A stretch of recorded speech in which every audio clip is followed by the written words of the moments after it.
Mr. Everest, and I'll be your trigonometry instructor this winter 2026 semester. You can call me Mr. E. I'll be showing you how to log in and access our Canvas class first. You'll be doing almost all your assignments in a Canvas linked MyMathLab course that you have to access through our Canvas class.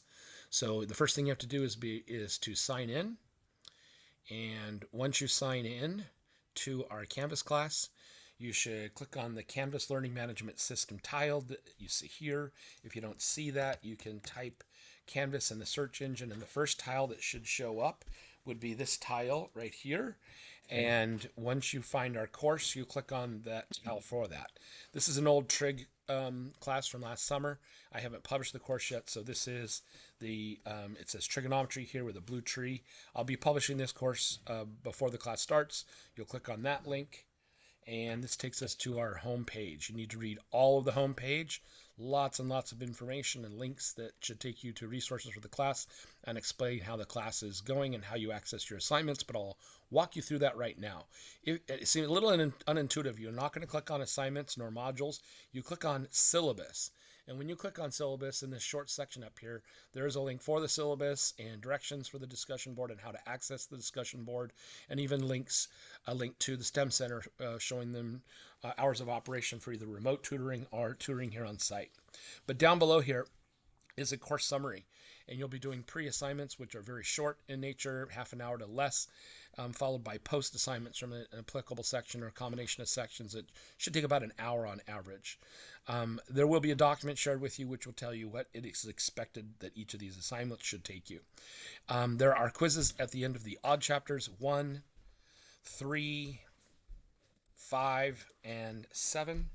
And there are midterms for 2 chapters together at the end of the first 3 even numbers. Chapters 2, where midterm 1 and 2, midterm 1 covers chapters 1 and 2. Midterm 2 covers chapters 3 and 4. Midterm 3 covers chapters 5 and 6.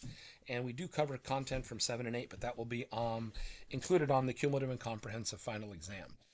In order to be able to do an assignment, you just click on this link.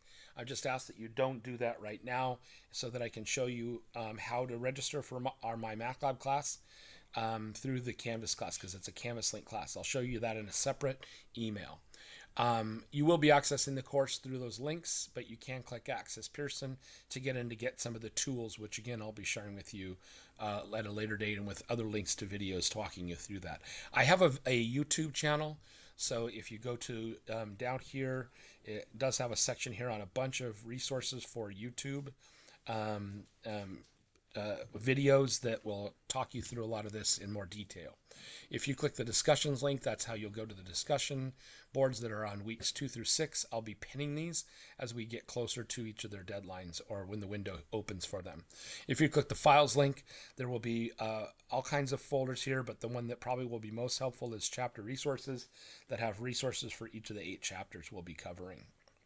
Eventually, grades will be displayed here in the Canvas gradebook, and the grades are not there until I sync them at the end of the deadline for each of the assignment. Again, a separate video hosted on my YouTube channel will walk you through how I sync grades and how they'll show up in the gradebook. That's pretty much it. Just make sure you read all this. There is a recommended but not required Zoom 1-hour orientation on our first day of classes, Monday the 5th. And you don't have to go. I'll be recording it, and I'll be sharing you the link to that if you can't make it. But if you're there live, it'll give you an opportunity to ask questions. All right. I look forward to teaching you this semester.